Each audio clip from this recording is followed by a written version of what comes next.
شروع کرتا ہوں اللہ کے نام سے جو بڑا مہربان نہایت رحم والا ہے۔ السلام علیکم ناظرین، آپ دیکھ رہے ہیں کراس ٹائم میڈیا اور میں ہوں یاسر عرفات۔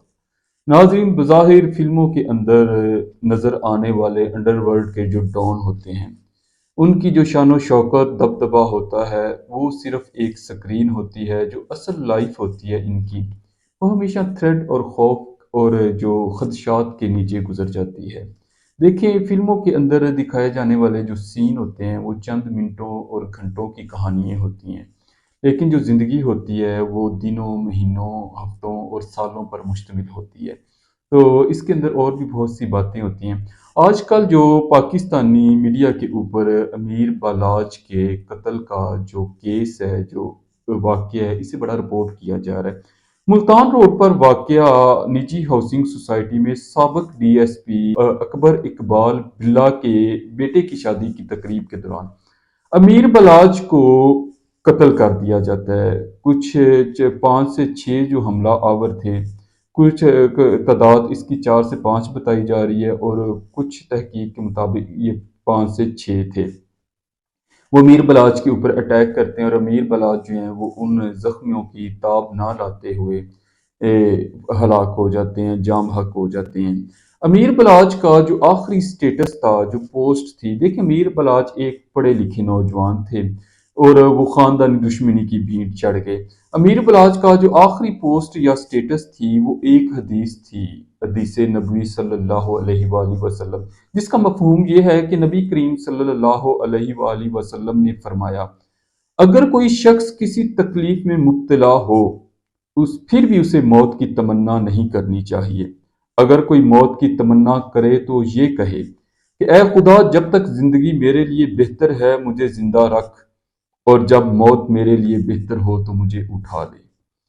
امیر بلاج کے 2 بھائی ہیں، ایک امیر مصب اور ایک امیر فتح۔ ان کے 2 بیٹے تھے جن کی عمر 4 اور 5 سال ہے۔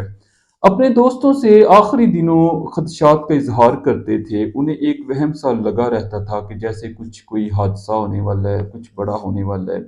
وہ اپنے دوستوں اور اپنے کزن سے کہتے تھے کہ یار محتاط رہو، احتیاط کیا کرو، مجھے لگتا ہے کہ وہ میرے پیچھے لگے ہوئے ہیں۔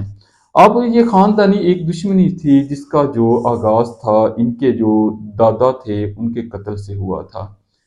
جب شادی کی تقریب جاری تھی تو دیکھیں شادی کے اندر بہت زیادہ رش تھا، تو قاتل نے اس چیز کا فائدہ اٹھاتے ہوئے 2 سے 3 مرتبہ جو ہے وہ بلاج کے سامنے آیا ہے، لیکن جو ان کے بھائی تھے امیر مصب، انہوں نے، اور سیکیورٹی گارڈ تھے، جو دیکھیں سیکیورٹی کی بہت بڑی نفری ان کے ساتھ رہتی تھی گارڈز کی ہر وقت، تو انہوں نے 2 سے 3 دفعہ جو حملہ آور تھا، قاتل تھا، اسے ہٹایا تھا، لیکن آخر کار پھر اس نے موقع کا فائدہ اٹھاتے ہوئے ایک نے لیفٹ سائڈ سے اور ایک قاتل نے رائٹ سائڈ سے کراس فائرنگ کی، دونوں طرف سے فائرنگ ہوئی ہے۔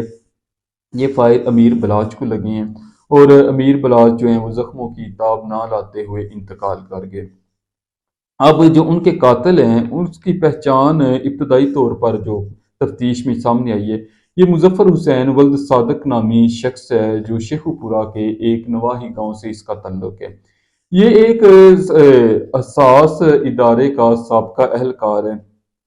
اس نے 4 شادیاں کر رکھی تھیں، 3 کو طلاق دے چکا تھا، اب چوتھی جو شادی اس نے کی ہوئی تھی یہ چل رہی تھی، اور اس کی وائف جو چوتھی ہے اس نے ڈیڈ باڈی کے لیے پولیس کے ساتھ رابطہ کیا ہے اور اپنے وکیل کے ذریعے۔ تو اب جو پولیس ہے اس کی وائف سے بھی تفتیش کر رہی ہے اور پوچھ گچھ کر رہی ہے۔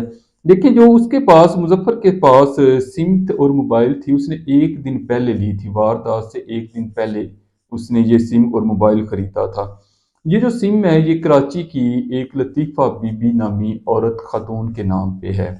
تو مزید تفتیش ابھی تک جاری ہے۔ اس کے اندر جو نامینیٹ ہیں لوگ جو امیر مصب نے کروائے ہیں، تو ان کے گھروں پر بھی چھاپے وغیرہ پڑ رہے ہیں۔ سب سے پہلے امیر بالاج کے دادا بلّہ ٹرکاں والا جو تھے 1994 کے اندر وہ قتل ہوئے تھے۔ پھر اس کے بعد جو امیر بالاج کے والد تھے بہت مشہور ہوئے، وہ ٹیپو ٹرکاں والا کے نام سے، تو وہ سن 2010 میں ایئرپورٹ میں قتل کر دیے گئے تھے۔ امیر بالاج کے جو والد ہیں امیر